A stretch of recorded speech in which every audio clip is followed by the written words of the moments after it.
Simba es un proyecto gratuito de promoción de la lectura. Ayúdanos a que nuestros libros lleguen a más gente compartiendo lecturas en las redes sociales. Si puedes y quieres, también puedes hacer una donación para mantener el proyecto y posibilitar que nuestra biblioteca siga creciendo. La lluvia de fuego. Leopoldo Lugones. Cuento y tornaré el cielo de hierro y la tierra de cobre. Levítico, Exxvi 19. Recuerdo que era un día de sol hermoso, lleno del hormigueo popular, en las calles atronadas de vehículos. Un día asaz cálido y de tersura perfecta. Desde mi terraza dominaba una vasta confusión de techos, vergeles salteados, un trozo de bahía punzado de mástiles, la recta gris de una avenida y, a eso de las 11 cayeron las primeras chispas. Una aquí, otra allá, partículas de cobre semejantes a las morcellas de un pábilo. Partículas de cobre incandescente que daban en el suelo con un ruidecito de arena. El cielo seguía de igual limpidez. El rumor urbano no decrecía. Únicamente los pájaros de mi pajarera cesaron de cantar. Casualmente lo había advertido, mirando hacia el horizonte en un momento de abstracción. Primero creí en una ilusión óptica formada por mi miopía. Tuve que esperar largo rato para ver caer otra chispa, pues la luz solar anegaba las bastante. Pero el cobre ardía de tal modo, que se destacaban lo mismo.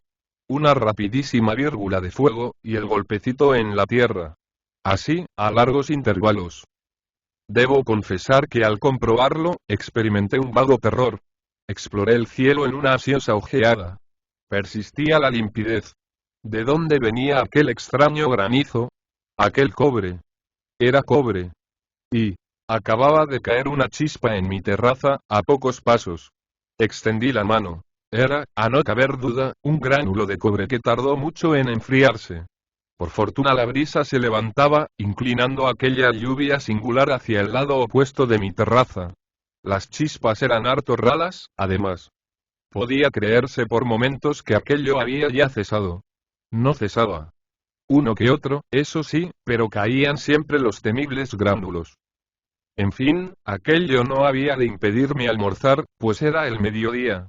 Bajé al comedor atravesando el jardín, no sin cierto miedo de las chispas. Verdad es que el toldo, corrido para evitar el sol, me resguardaba y, me resguardaba. Alcé los ojos. Pero un toldo tiene tantos poros, que nada pude descubrir. En el comedor me esperaba un almuerzo admirable.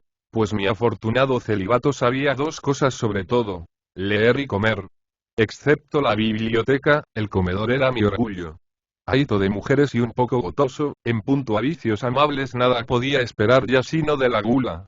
Comía solo, mientras un esclavo me leía narraciones geográficas. Nunca había podido comprender las comidas en compañía. Y si las mujeres me hastiaban, como he dicho, ya comprenderéis que aborrecía a los hombres. 10 años me separaban de mi última orgía. Desde entonces, entregado a mis jardines, a mis peces, a mis pájaros, faltábame tiempo para salir. Alguna vez, en las tardes muy calurosas, un paseo a la orilla del lago. Me gustaba verlo, escamado de luna al anochecer, pero esto era todo y pasaba meses sin frecuentarlo. La vasta ciudad libertina era para mí un desierto donde se refugiaban mis placeres. Escasos amigos, breves visitas, largas horas de mesa, lecturas. Mis peces, mis pájaros, una que otra noche tal cual orquesta de flautistas, y 2 o 3 ataques de gota por año y, tenía el honor de ser consultado para los banquetes, y por ahí figuraban, no sin elogio, 2 o 3 salsas de mi invención. Esto me daba derecho, lo digo sin orgullo, a un busto municipal, con tanta razón como a la compatriota que acababa de inventar un nuevo beso. Entretanto, mi esclavo leía. Leía narraciones de mar y de nieve, que comentaban admirablemente, en la ya entrada siesta, el generoso frescor de las ánforas. La lluvia de fuego había cesado quizá, pues la servidumbre no daba muestras de notarla.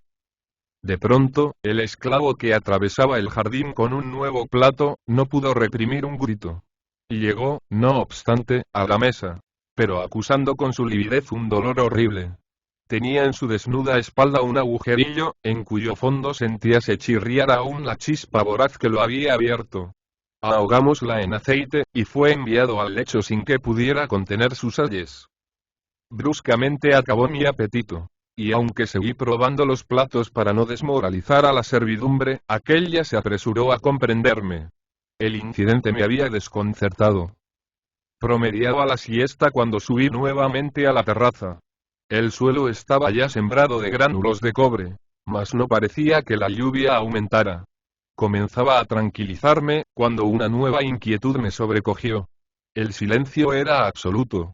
El tráfico estaba paralizado a causa del fenómeno, sin duda. Ni un rumor en la ciudad. Solo, de cuando en cuando, un vago murmullo de viento sobre los árboles. Era también alarmante la actitud de los pájaros. Habíanse apelotonado en un rincón, casi unos sobre otros. Me dieron compasión y decidí abrirles la puerta. No quisieron salir. Antes se recogieron más acongojados aún. Entonces comenzó a intimidarme la idea de un cataclismo. Sin ser grande mi erudición científica, sabía que nadie mencionó jamás esas lluvias de cobre incandescente. Lluvias de cobre. En el aire no hay minas de cobre.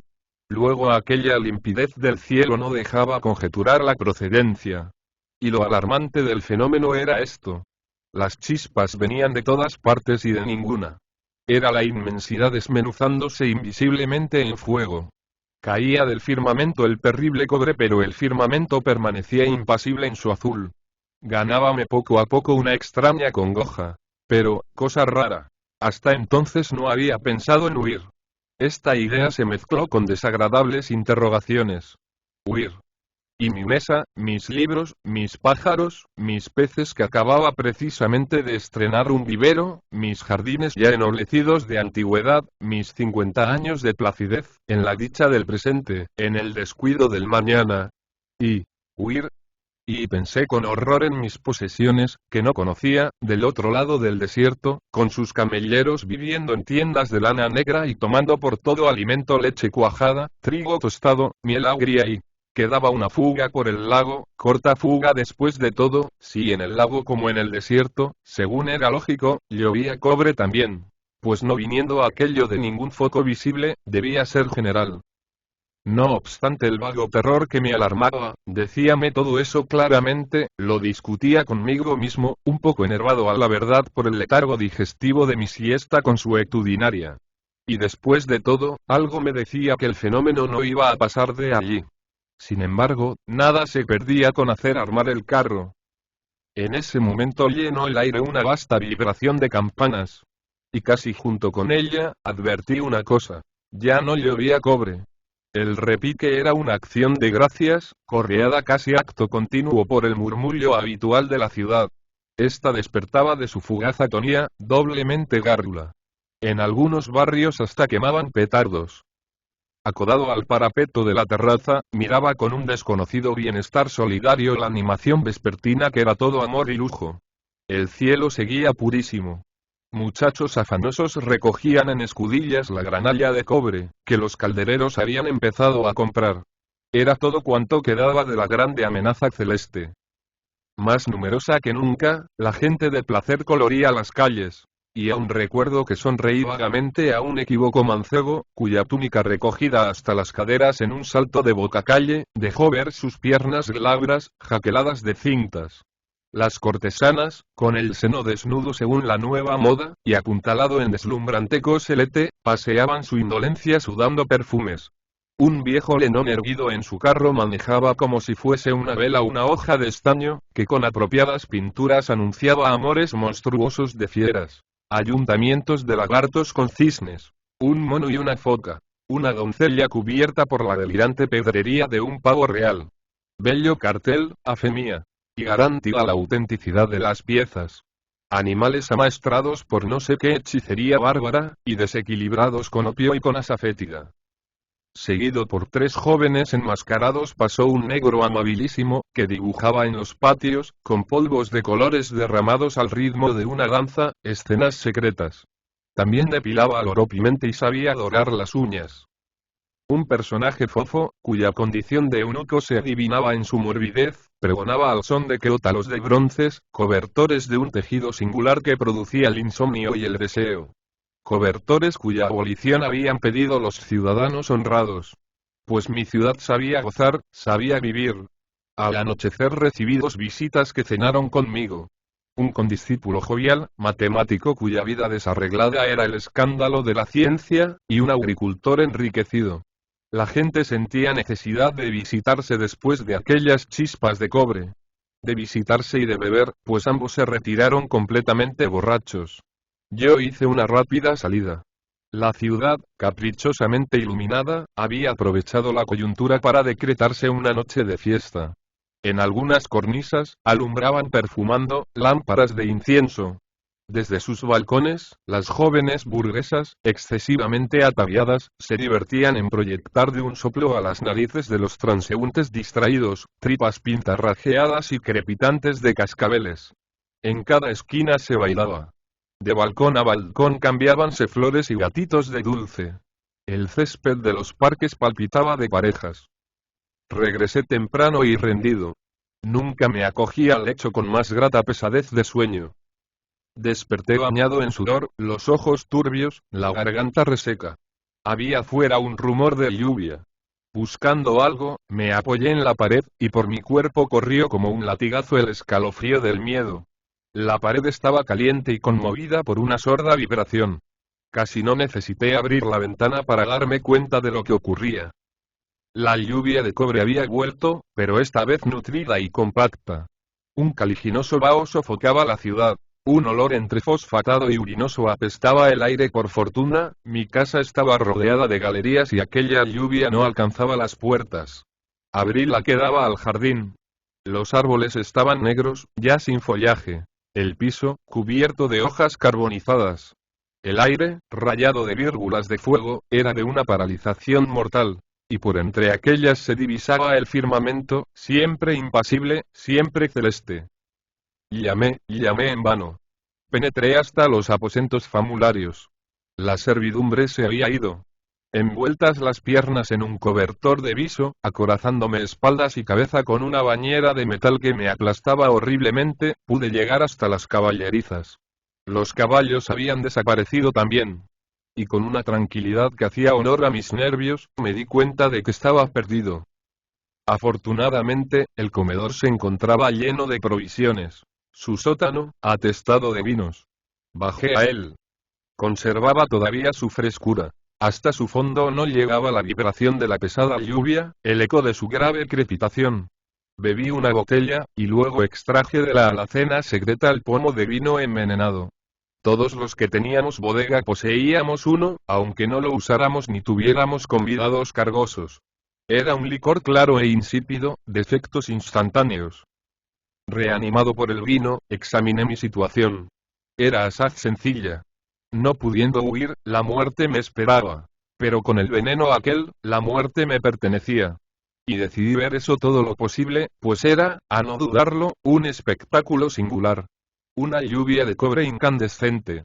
La ciudad en llamas. Valía la pena. Subí a la terraza, pero no pude pasar de la puerta que daba acceso a ella. Veía desde allá lo bastante, sin embargo. Veía y escuchaba. La soledad era absoluta. La crepitación no se interrumpía sino por uno que otro ululato de perro, o explosión anormal. El ambiente estaba rojo. Y a su través, troncos, chimeneas, casas, blanqueaban con una lividez tristísima. Los pocos árboles que conservaban follaje retorcíanse, negros, de un negro de estaño. La luz había decrecido un poco, no obstante de persistir la limpidez celeste. El horizonte estaba, esto sí, mucho más cerca, y como ahogado en ceniza. Sobre el lago flotaba un denso vapor, que algo corregía la extraordinaria sequedad del aire. Percibíase claramente la combustible lluvia, en trazos de cobre que vibraban como el cordaje innumerable de un arpa, y de cuando en cuando mezclábanse con ella ligeras flángulas. Humaredas negras anunciaban incendios aquí y allá. Mis pájaros comenzaban a morir de sed y hube de bajar hasta el aljibe para llevarles agua. El sótano comunicaba con aquel depósito, vasta cisterna que podía resistir mucho al fuego celeste. Mas por los conductos que del techo y de los patios desembocaban allá, habíase deslizado algún cobre y el agua tenía un gusto particular, entre natrón y orina, con tendencia a salarse. Bastóme levantar las trampillas de mosaico que cerraban aquellas vías, para cortar a mi agua toda comunicación con el exterior. Esa tarde y toda la noche fue horrendo el espectáculo de la ciudad. quemada en sus domicilios, la gente huía despavorida, para arderse en las calles en la campiña desolada. Y la población agonizó bárbaramente, con ayes y clamores de una amplitud, de un horror, de una variedad estupendos. Nada hay tan sublime como la voz humana. El derrumbe de los edificios, la combustión de tantas mercancías y efectos diversos, y más que todo, la quemazón de tantos cuerpos, acabaron por agregar al cataclismo el tormento de su hedor infernal. Al declinar el sol, el aire estaba casi negro de humo y de polvaredas. Las flámulas que danzaban por la mañana entre el cobre pluvial, eran ahora llamaradas siniestras. Empezó a soplar un viento ardentísimo, denso, como alquitrán caliente. Parecía que se estuviese en un inmenso horno sombrío. Cielo, tierra, aire, todo acababa. No había más que tinieblas y fuego. Ah, el horror de aquellas tinieblas que todo el fuego, el enorme fuego de la ciudad ardida no alcanzaba a dominar. Y aquella fetidez de pingajos, de azufre, de grasa cadavérica en el aire seco que hacía escupir sangre.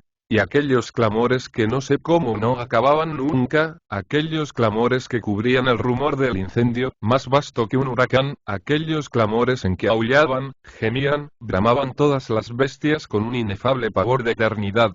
Y bajé a la cisterna, sin haber perdido hasta entonces mi presencia de ánimo, pero enteramente erizado con todo aquel horror. Y al verme de pronto en esa obscuridad amiga, al amparo de la frescura, ante el silencio del agua subterránea, me acometió de pronto un miedo que no sentía, estoy seguro, desde 40 años atrás, el miedo infantil de una presencia enemiga y difusa. Y me eché a llorar como un loco, a llorar de miedo, allá en un rincón, sin rubor alguno. No fue sino muy tarde, cuando al escuchar el derrumbe de un techo, se me ocurrió apuntalar la puerta del sótano. Hícelo así con su propia escalera y algunos barrotes de la estantería, devolviéndome aquella defensa alguna tranquilidad, no porque hubiera de salvarme, sino por la benéfica influencia de la acción. Cayendo a cada instante en modorras que entrecortaban funestas pesadillas, pasé las horas. Continuamente oía derrumbes allá cerca. Había encendido 2 lámparas que traje conmigo, para darme valor, pues la cisterna era asaz lóbrega. Hasta llegué a comer, bien que sin apetito, los restos de un pastel. En cambio bebí mucha agua. De repente mis lámparas empezaron a amortiguarse, y junto con eso el terror paralizante esta vez, me asaltó.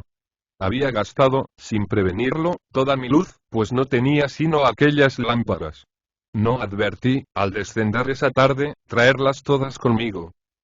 Las luces decrecieron y se apagaron. Entonces advertí que la cisterna empezaba a llenarse con el hedor del incendio. No quedaba otro remedio que salir. Y luego, todo era preferible a morir asfixiado como una alimaña en su cueva.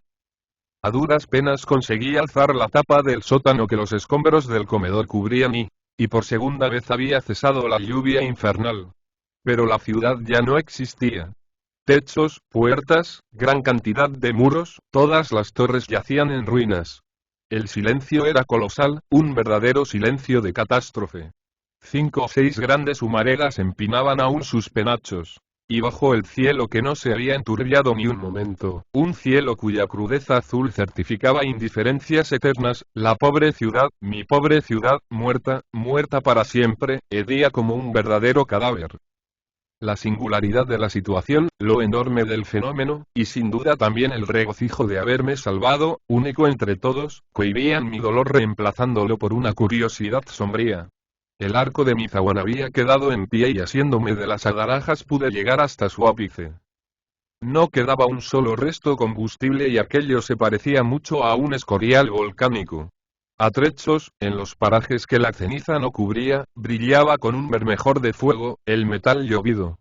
Hacia el lado del desierto, resplandecía hasta perderse de vista un arenal de cobre.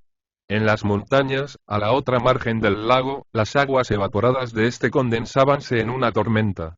Eran ellas las que habían mantenido respirable el aire durante el cataclismo. El sol brillaba inmenso, y aquella soledad empezaba a agobiarme con una honda desolación cuando hacia el lado del puerto percibí un bulto que vagaba entre las ruinas. Era un hombre, y habíame percibido ciertamente, pues se dirigía a mí. No hicimos ademán alguno de extrañeza cuando llegó, y trepando por el arco vino a sentarse conmigo. Tratábase de un piloto, salvado como yo en una bodega, pero apuñaleando a su propietario. Acababa de agotársele el agua y por ello salía. Asegurado a este respecto, empecé a interrogarlo. Todos los barcos ardieron, los muelles, los depósitos. Y el agua habíase vuelto amargo. Aunque advertí que hablábamos en voz baja, no me atreví, ignoro por qué, a levantar la mía. Ofrecíle mi bodega, donde quedaban aún 2 docenas de jamones, algunos quesos, todo el vino y... De repente notamos una polvareda hacia el lado del desierto. La polvareda de una carrera. Alguna partida que enviaban, quizá, en socorro, los compatriotas de Adama o de Seboim. Pronto hubimos de sustituir esta esperanza por un espectáculo tan desolador como peligroso. Era un tropel de leones, las fieras sobrevivientes del desierto, que acudían a la ciudad como a un oasis, furiosos de sed, enloquecidos de cataclismo. La sed y no el hambre los enfurecía, pues pasaron junto a nosotros sin advertirnos. ¿Y en qué estado venían? Nada como ellos revelaba tan lúgubremente la catástrofe.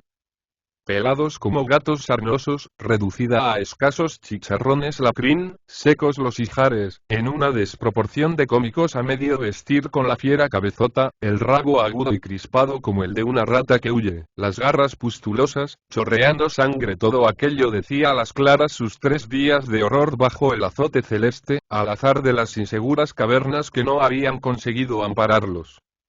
Rondaban los surtidores secos con un desvarío humano en sus ojos, y bruscamente reemprendían su carrera en busca de otro depósito, agotado también, hasta que sentándose por último en torno del postrero, con el calcinado hocico en alto, la mirada vagorosa de desolación y de eternidad, quejándose al cielo, estoy seguro, pusiéronse a rugir.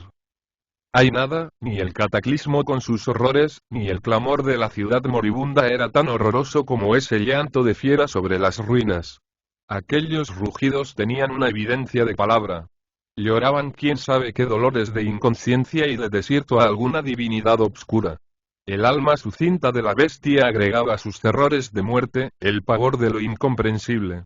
Si todo estaba lo mismo, el sol cotidiano, el cielo eterno, el desierto familiar, ¿por qué se ardían y por qué no había agua?